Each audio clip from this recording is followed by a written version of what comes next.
Hello, everybody. Welcome to Pursuit of Relentless podcast. Today, I am your host, Alaina, and I have Aaron Colyn with me. And I am super excited to get you guys access to him and just hearing his story of how he's been just revolutionizing the industry and just creating a whole new vibe in Port Alberni, which is a small town that has deep roots in the logging industry. So I love that you've got access on your branding and stuff. But yeah, I'm excited for you to tell your story. So welcome to the show. Thanks so much for having me. And I'm so excited to kind of jump into my story and how we got to this point, and very excited to get to do this today. So thank you. Yeah, well, we have an opportunity to share your story with the world, and we got some local advertising as well that's going to be helping us out, which is pretty cool. I was like, yeah, they're like, we want to hear from locals. I was like, perfect. So thank Awesome. you for taking this on. I really appreciate it. So maybe you can start with your story. I know your parents are entrepreneurs as well, but did you always know that you wanted to be an entrepreneur, or what did that look like?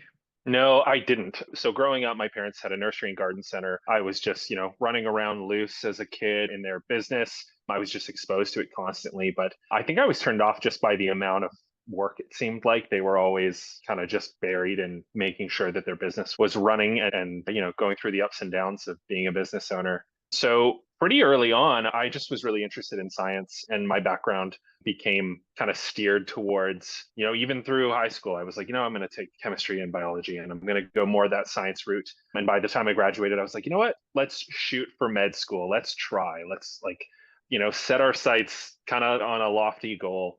And so that's what I pursued. And I'm going to talk a lot about Port Alberni because I was born and raised here in Port Alberni, small town, west coast of Vancouver Island. It's kind of a microcosm of everything British Columbia. You've got lakes and access to water and mountains and hiking and all this outdoor activities and just a great environment. It's beautiful landscape. And I've always loved Port Alberni. I was surrounded by a lot of people growing up that wanted to get out of that small town. They have that mindset of I need to go see what's beyond. And I always knew if I left, I would always be coming back. So for me, growing up, I was like, well, med school is a bit of a lofty thing to aim towards. So I ended up going to Nanaimo, to Vancouver Island University, and pursued a degree in microbiology, which was eye-opening in a lot of great ways. It definitely got me into the nitty gritty of biochemistry and really interesting microbiology. And it was there that I noticed just how much that pathway was just full of students, and it was so cutthroat. It was very competitive. It was very eye-opening to see everyone kind of had the same goal. And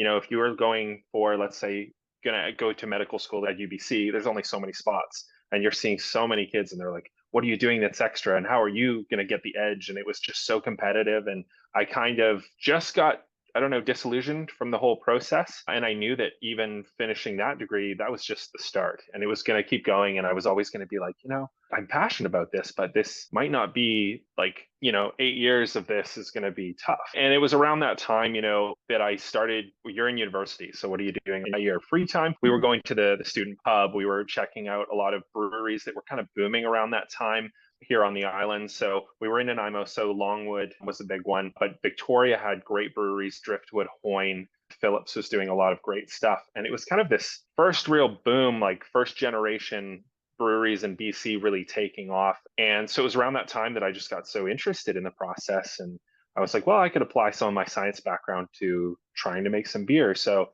it became evenings and weekends brewing beer just whenever I could. And I really wanted to mimic the quality of beer that I was getting from some of these local places. So just became very passionate about it and applied a lot of that science when it comes to enzymatic activity of breaking down starch into sugars when you're brewing, and then yeast health and fermentation. There's a lot of really specific science behind it. So I think that was great. It kind of gave me kind of a purpose on the side of while I was slogging through Yeah, what felt like some pretty intense, schoolwork.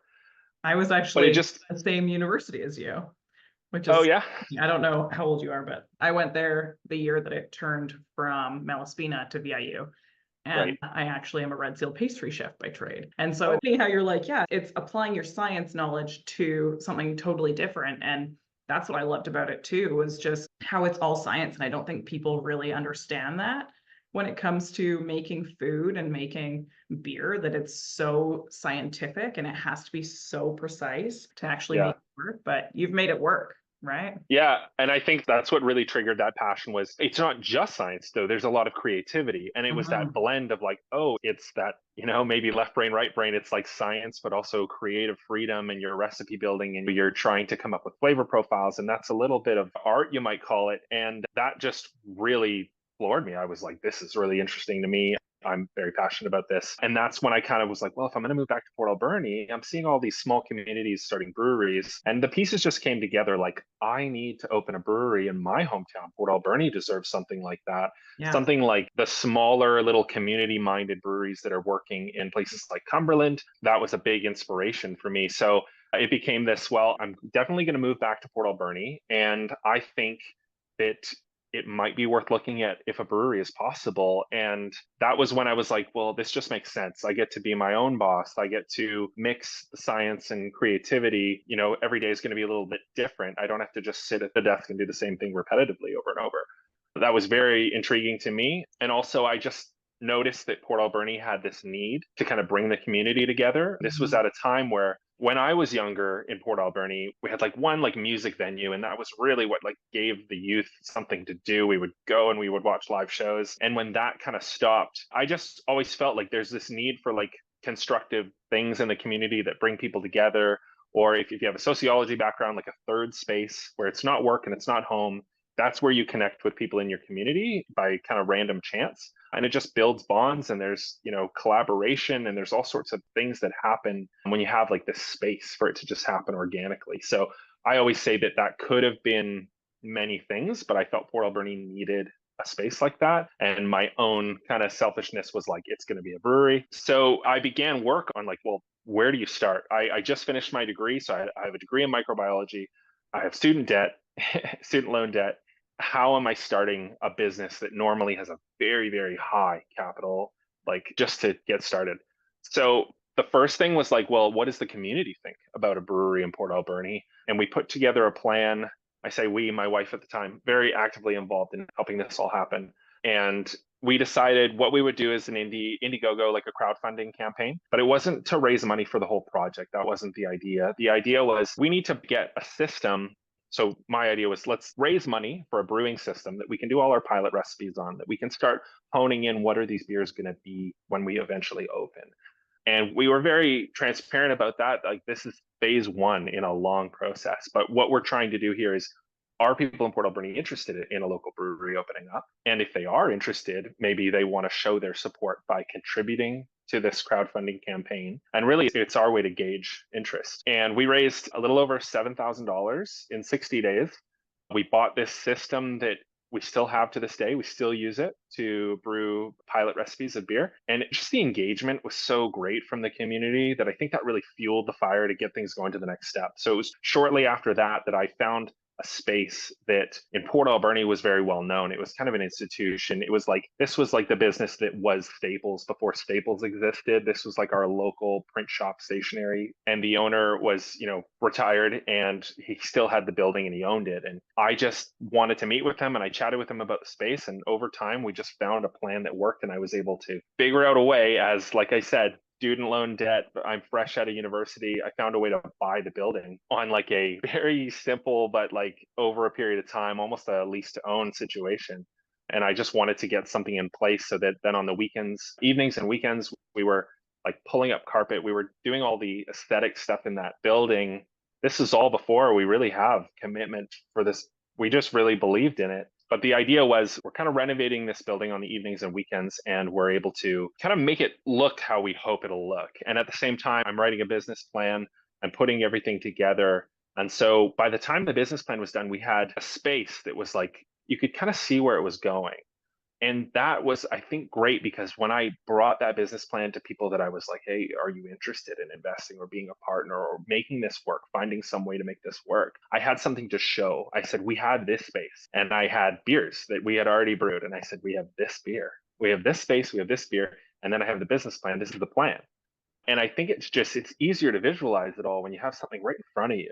And I think that was really great for us. We took the steps that we could take at the time and we just kept talking to people that trying to find people that shared the same vision that could see the potential. And so, it was like quite a bit of time. We had that space. We were just paying like a lease on a space like off the side of like working part-time, full-time jobs like in totally different kind of temporary industries. We were just making it work, and we met the right people, and it was like a friend of a friend, and the conversation sort of evolved, and then it got really serious, and it was like this is potentially going to happen. And we ended up finding two partners could see the vision, understood, they were aware that it was working in other communities. There was recent changes to kind of the manufacturing licenses that allowed for a lounge endorsement on your license, which was a big deal. And it was like, we got to capitalize on this because it's kind of new. And that's kind of around that time when you started to see all the little breweries pop up. So we went through the process, and we got the investment and we got the money. And by the time the money was there, we opened within 6 months. So it really just all came together and felt like the 11th hour. I think we got the building in 2014, and we didn't actually open until March 2017. So, I mean, there's a lot more to it, but that's kind of straightforward. We just believed in it at some point and did the work of what we could. There was always this potentially like, this might not work. I don't know if we don't get to opening, but getting to open was just such a big, important thing. And the relief once we finally opened the doors of like, we did it, we're open, we've got our license, we're making beer. I felt like a new man. And then I had a whole new set of problems to deal with after that. So business is always more than you expect it to be. That's for sure.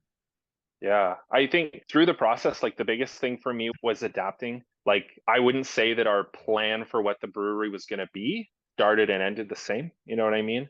Mm-hmm. So like food, we're very lucky, and I'm still to this day, it was one of the greatest decisions we made, but I didn't have a plan to have food at the brewery. We were like, oh no, it'll be a tap house. Maybe we'll have a food truck outside, that kind of thing.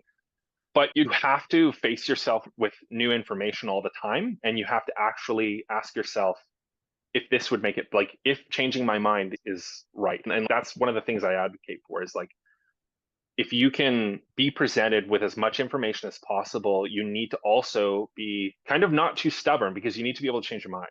You need to go, hey, this is new information. Now that changes some things for me. And maybe the thing that I thought was the right way to do it isn't anymore. And being able to just, I think, pivot, that was important for me. So through the process, our plans changed a bit and we had to adapt, but it was like, no, this is the right choice. This is the right choice. And just reassuring that even if you change your mind, you don't have to be stuck to an idea. I think it makes sense to keep an open mind and be able to adapt. Yeah, big time. Well, I am super glad that you went with the concept of food, because your pizza is next level, and your Thai salad with the peanut sauce, oh my goodness, serving your chicken wings with that peanut sauce is like legendary. I'm like, I get that every time. My husband's Yeah, like, thank you you. really like that salad, don't you? I'm like, it's so good. Yeah. And it's just so complimentary when you're going in to have some beers. P.S. I love the run of the mill. And also, you brewed one last year. It was like prickly pear and sea salt or something. And I thought I was going to hate it. And I got a flight of beer and I was like, I'm getting a growler of that. Like, it's so good. And it's just so interesting how you can be super creative with your beers and just go, hey, what about this? Or what about this? And I love going in there and just trying new things, like you said. And it's like your variety piece. It's like I get to try different things, but I can also still have my IPA, you know? Right. Yeah, I mean, it's definitely to speak towards that. Like, that is actually, I think, one of the big kind of things about how we run our business is, like I said, I'm born and raised here in Port Alberni. I've seen a lot of restaurants start up and not do so well, like since I was young. Yeah. And I don't want to generalize that it's just the Port Alberni community or anything like that, but I think for us, what we found works is keeping something novel. Like, we're going to reinvent ourselves every couple months. We're going to put something new in front of you all the time, because we don't want anyone to get bored. We don't want anyone to think, I don't need to go there again. I've had it.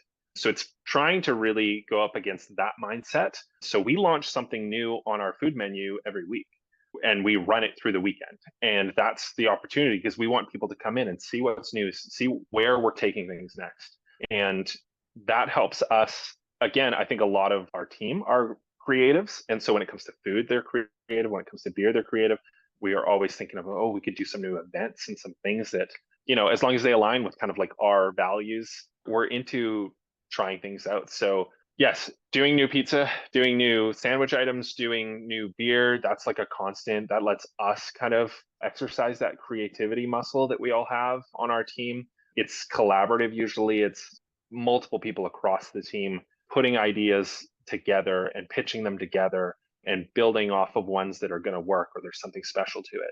And then we also get to come up with, funny names that are puns or pop culture references or something that's just going to get someone's attention. It's goofy, but it's something we really enjoy. And then just the whole like theater around the launch, right? Like when we launch something new, we've got to take a really nice picture of it. We've got to test it out. It's like this ceremony, it almost feels like, on a weekly basis, where we're like, okay, here's the tester. We're trying it for the first time. And the whole team gets in there and we're all tasting things and we're talking about it. And I think our team's usually really good. Usually it's like first time you're like, that's great, don't change anything. But sometimes someone will have a really crazy like idea about, oh, if you garnished it with this or did that, it would be really crazy. So we have a lot of fun. Keeps it interesting. Like I say, I want some variety in my day-to-day work, and I think the team does too. So lets us all get a little bit of that.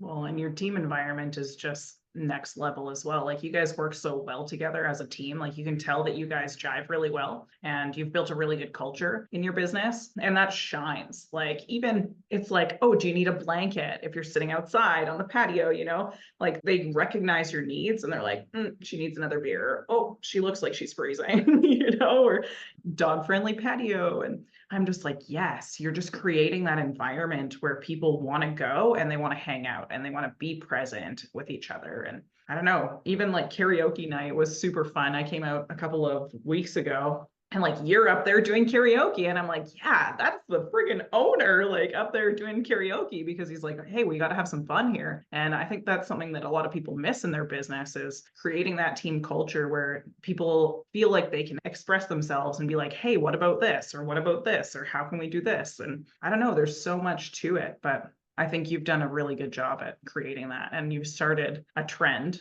in Port Alberni that has brought a lot of attention to the community, because you've got award-winning beers that are just next level. And now there's other microbreweries in town that are like, coming off your coattails, but it's like, hey, they're still doing really great stuff, but it's not Twin City, And now I don't know if you're able to talk about it at all, but your new adventure in town, your new location as well. So is there anything that you can give us as like a little teaser on what's going to happen there? I know it's still in the starting process, but yeah, it's pretty cool. I think for us, what growth was always going to look like, because again, one of the things I'll say a lot is community. We are all about Port Alberni. We want to be a community brewery. We don't want to grow into some monster and start sending packaged beer across the province, that kind of thing. That's not our style.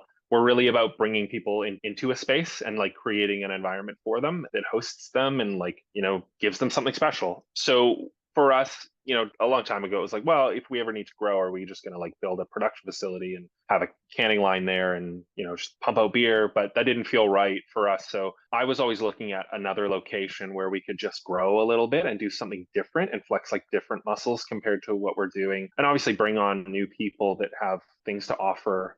So for us, I always knew that it would probably be another location that has more of a restaurant or tap house, because the thing that I've found is we've made so many great friends from so many other great small breweries, mainly on the island here. And it's always like, I think it's a disservice that Port Alberni, you can't get some of those beers here in Port Alberni. I mean, we only have so many restaurants that have so many room for taps and things like that, or canned beer or whatever. But I'm in awe of some of the beers that some of my peers are doing out of places like Ucluelet, Comox, Courtney, Campbell River, and then Victoria has a bunch of great small breweries. So I want to be able to like bring that to the community as well, like curate beers that I'm like, hey, these are really great. They're things we're not doing. They're different, but they're doing a really good job. And maybe we should give you access to, like, you should have access to that because it's great. These are all award-winning breweries too. Tricycles for Alaina, please. They're my favorite. They're so good. That's a good one. But you can't in town. It's really hard. Yeah, so I think one of the big things is I just want some of those great breweries to be available here in town when you want to go to the pub, and like Comex go from Land and Sea, or the Spitfire Lager from Ace Brewing, Small God's Never Ending Pilsner, Whistleboy has some great hazies. There's these beers that are great from all over the island. And if we were able to kind of bring some of those in and like curate a list and be like, this is Vancouver Island beer, this is what the amazing breweries are doing here, I think that's something that I'm super excited about doing. So obviously we're calling it the Station Tap House. That's what the location's going to be. tap house because we want at least 25 taps. We want to have a variety of beer at any given time, not just our own, but beer from around Vancouver Island. Much larger kitchen. We're going to be able to do a little bit more in terms of appies and entrees, desserts. We're going to have probably cocktails, wine lists, that kind of thing. We want it to serve kind of a complementary kind of experience to what we're doing at the brewery. So, I always think of the brewery's fun. It's casual. It's after work. It's late night. It's getting together with a group of friends. No need to dress up. You're just going out. You're grabbing some beers. You're having wings or pizza or something. We think, we also elevate it a little bit. We're trying to make it like a little bit more exciting or different than what most people have had. But at the same time, there's this casual community kind of vibe that we're going for.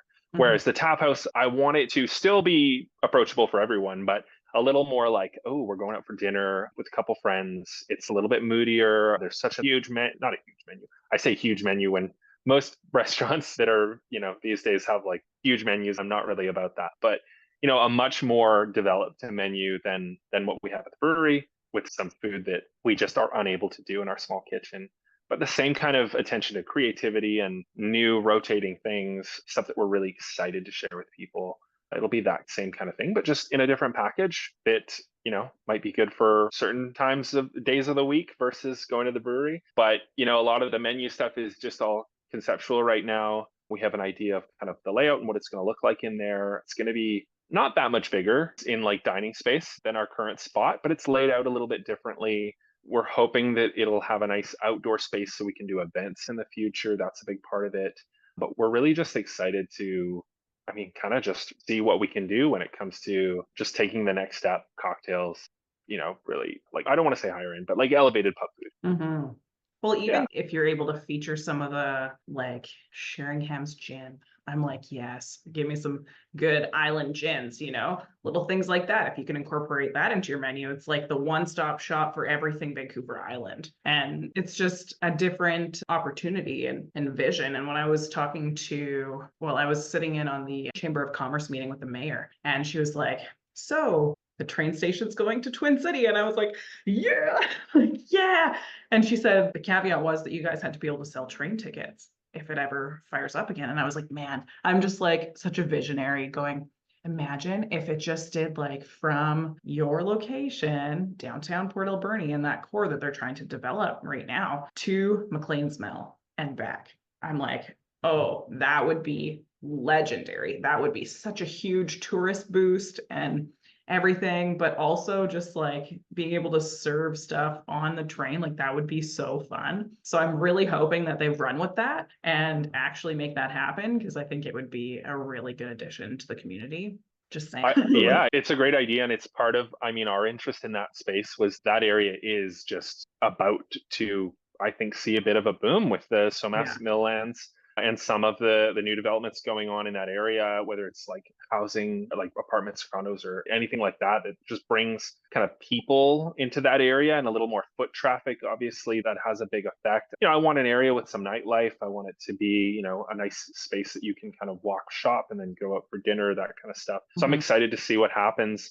The building is beautiful and interesting, and it's just got so much character. And I was a little worried, that when the announcement came out that there would be some naysayers or, oh, they're going to do something terrible to this building. And like for us, like preserving, I don't want to say preserving heritage, but we want to we're not hiding the fact that this is a train station. We are excited at the fact that this is a train station. We want to make sure that we're respecting like the history and the stories and just hosting something new in that space, bringing new life into it, really. But we're not planning to cover anything up or take any, get rid of anything that's been there for a long time. Like, that's the opposite of what we're trying to do. It's the same thing, like Twin City Brewing with our logo, with our axes. It's a nod to, when Port Alberni was like one of the highest per capita incomes in Canada.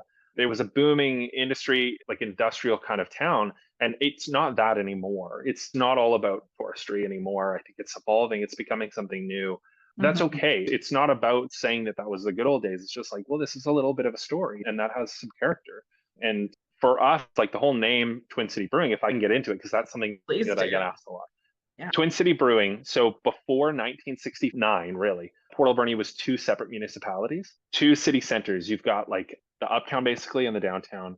And when you come into Port Alberni from the hump coming down, it still splits. There's two highways because it went into two municipalities. And in 1964, there was an earthquake in Alaska that actually triggered a tidal wave. And it turned into a tsunami because the way that Vancouver Island is kind of situated is our canal like funneled the wave, amplified it. So it acted like this big funnel. And even though we're like central Vancouver Island, pretty much, we had a tsunami devastate these two communities in 1964. It was the Easter long weekend, yeah, 1964. And it was crazy. There's so many historical like photographs from the time. It's like this thing that just happened. It was almost like seems like a rare occurrence, like fluke, crazy event. In our community, there were no deaths, which was a miracle by all means, but it was still devastating, and it took a lot of time to recover from that, clean up, and just like get back in order. And it kind of was the catalyst that inspired this talk of, well, maybe we should come together, one community. It was just kind of cool. It shows like resilience against like disaster, and like these two communities started talking about like, well, maybe we should, talk about coming together. And in 1969, they amalgamated and became Port Alberni as we know it today. And that's really something that we kind of touch on with Twin City Brewing. Like, we want to bring people together in the same way. It's kind of this story of like, well, sometimes you have to come together, look out for each other, becoming a community. So that's a little bit of kind of what inspired us. And to this day, that's really the foundation, is like bringing people together and forming community, building community. Like, it's an ongoing thing. We are always trying to build community. And yeah, so Twin City, we still got these two city centers, and it's such a big part of Port Alberni's history that it felt right. Yeah, well, I align with that a lot. Like, I just moved here from Port Alberni, from Fort McMurray, and all of the bumper stickers are like through hell and high water, because in 2016 we had the wildfire, and then in 2020, right at the beginning of COVID, our friggin' downtown flooded. And it was just really crazy to see how the communities just came together and really worked together as a team. And it was like, no one is from Fort McMurray. Well, it's very rare that someone is from Fort McMurray, but like, I'm from Pell River. So, and my husband's from Port Alberni, but we met in Fort McMurray. And now we're back in Port Alberni because this is where we always used to vacation. We ended up moving here. This is why I'm here. We ended up moving here for 3 months and living in my sister-in-law's backyard in our $700 kit camper from 1977 that we had to completely redo. Anyways, we got some really great support from the community. There was people giving us discounts on groceries. Merit Furniture gave us a discount on a new bed and stuff like that, because we were evacuated and we were like, well, we can't go back. And what are we going to do, So it was just really beautiful to see, even though we were from somewhere else, we were able to come here and just have that community support. And I was like, that's where I want to go. That's where I want to be, is in a place where I feel valued and I feel like people want to support each other, especially being from Pell River. It's a very small town, like everyone helps everyone. And my husband was like, Port Alberni's better. I'm like, it is, because it's way more accessible. And it's just so beautiful here. But I love the community, and I love just being able to, like you said, bring people together. And that's why I'm excited that I'm opening my own office here at the end of this month. And our grand opening is in like 3 weeks. And I'm just like, okay, now is the time that this city is shining. And there's so many people coming through, like Tofino, such a big tourist attraction, and then Cathedral Grove. And it's like, yeah, but go into the town of Port Alberni, because you don't know what you're missing. And there's so much to it. And there's so many people here now that have all just moved here recently. And we're just over like 20,000 people, which is a super small town. But you look at that and it's like, all of these people are here because they want to be here. And it's such a beautiful place to be. I love that I get to get up in the morning and like take my dog for a walk in the forest. And it's not minus 30. Like, it's Yeah. way better. It's so funny. Like, all my friends are watching my social media right now and they're all like super jealous, and they're messaging my husband because he's still working up there. And he's like, everyone's getting mad at me because you're posting all of these incredible photos of like walking in these amazing trails and it's still snowing up here. I'm like, this is why we decided to move here. It's not just a pretty place, but it's just feels like home. And I think what you've done with your brewery has really been a catalyst for change in this community that was needed. And it's an amazing community, but at the same time, it needed things like Twin City Brewing to bring people together and encourage people to get out of their house and be out of the routine of like, go to work, go home, go to bed. It's like, okay, well, no, now we can go somewhere. and actually have fun and communicate. And I like doing meetings there before I got my office. I liked going there and just like having lunch meetings because you can sit in like the live edge tables, or you can be outside in the patio and it's not too loud, and it's like just a really good vibe. And I think what you've done with this community is just given it vision again. And I want to thank you for that. Oh, yeah, thank you. That's very kind. I mean, I look at it as I was already seeing a lot of other young people starting businesses in the community. So I would never take credit that we were really at the peak of that kind of movement, but it started before me. And even I was inspired by a lot of the businesses in Port Alberni that opened before us. And it seemed like there was fresh energy and like optimism about kind of opening a business again, and like doing things, making things happen in Port Alberni. And that did start before we opened. And it was something that I think really helped us get to open, because it was like, no, this is happening. And then I think the thing that really kind of reassured us was once we opened, what we would find is we would have these people coming in and they'd be like, oh, do you remember us? We came in last summer. Well, we just wanted to tell you we just bought a house here. Like Cool. it happened all the time, like all Yeah. the time. Like I think we were getting a lot of people that they're checking out Port Alberni for the first time, maybe to look at housing prices because it was, that was the time. And they would come in for lunch. And then I think that really gave them a glimpse at the community of like, oh, this is kind of like where people go and hang out and have lunch and be social. And so these people, they can work from anywhere if you're working remotely. A lot of them found that Port Alberni was a bit of a hidden gem and Yeah. pursued that. So that was thrilling to see. Like when you see a lot of younger like families moving into the community, that's like, oh, there's things are happening here, because yeah, it's a big sign that things are on the up and up. And we were very excited. I mean, this is all the pre-COVID optimism. 2018, 2019, it was great. We were really just figuring out how our business operated and what things were going to look like in the summer when it's peak and in the winter when it's slower. And then 2020 hit and changed everything for us. And I mean, I want to stay optimistic, but like there are still effects to this day, definitely, that have held over from COVID that are still like, in some ways we have a great community that really is like there to support us, and other restaurants and hospitality businesses. But and I'm not just saying this about us, it is one of the hardest times it's ever been to be a restaurant owner or in that industry. It's just weird, the hits that came just one after another, and definitely not back to like the way it was. Like all the relief is not completely here yet. So it's been challenging, and I feel for a lot of places. We have some breweries that we love dearly that had to close since COVID because of those hardships. So for us, it's important to really make sure that we are making decisions that are like keeping the business sustainable and keeping everything we're doing on the right track, because there are new difficulties that we didn't have back then. Yeah. Definitely. It's kind of like this just came to my mind, but like the brotherhood of brewers, and it's just wanting to support each other's businesses, but understanding that not everyone makes it because of their community dynamic or the challenges that were put in place by the government. And I won't dig too much into that, but it was hard. It was very hard, especially coming from a place like Fort McMurray, where it was a lot more open-minded, and then coming to travel here and like having to hide our vehicle because we had Alberta plates at that time, and it was bad, honestly, really bad. But now it's like we were able to buy your beer and then take it to our friends in Fort McMurray and let them try it. And I think that it's cool. It's like, okay, well, yeah, we want to stay local, but that just means that the people who like really value your product are able to take it and share it with their families and stuff like that in other places, right? So Yeah, that's right. Yeah, that was really the impetus for us to be canning our product. That wasn't on our like short-term kind of goal like plan, but COVID kind of accelerated that, and we were able to start putting our beer into cans, which was great looking back. We had, a little stint where we had to close completely, and as soon as we closed completely to the public, it was like, well, I got to get something going because we have tanks full of beer still and we have yeah, no way to move them. yeah, So it was great. In some ways, it really forced us to, again, adapt. And I learned about registering beer, like canned products with the government, label design, canning. I learned everything real fast because I had to. And within, I think, 4 weeks, it was like within 3 or 4 weeks of us closing, we had beer in cans, and we had never had beer in cans before. And it's then so so when quick.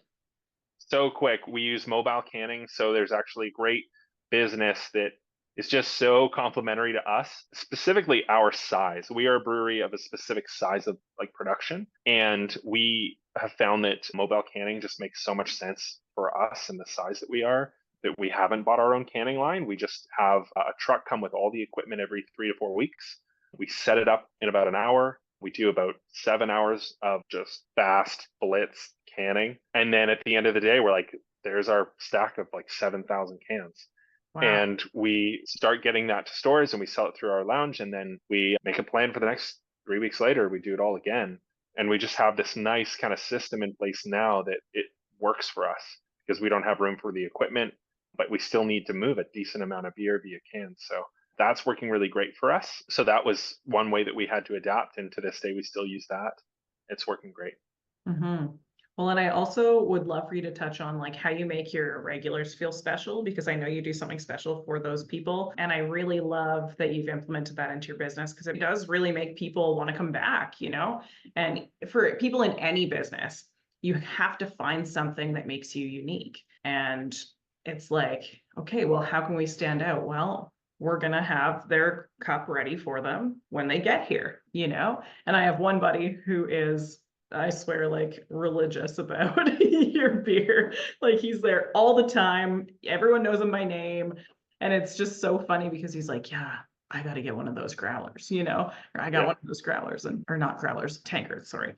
Yeah. The Stein. The Steins, thank Yeah. That's something I hear every day pretty much is someone like, what do I have to do to get one of these Steins? So we have these wooden Steins. They have a metal cup insert in them and they're engraved with our logo. They're actually made by hand, except for the like logo part. They're made by hand in the Ukraine. Cool. So it's very neat. We have like this connection to this kind of crafting guy, and he has built those for us. We get them in. And the idea when it started was really to give back to those people that like I didn't have anything I could give people that came and like helped me paint walls or patch drywall or do whatever we needed to do back before we really opened.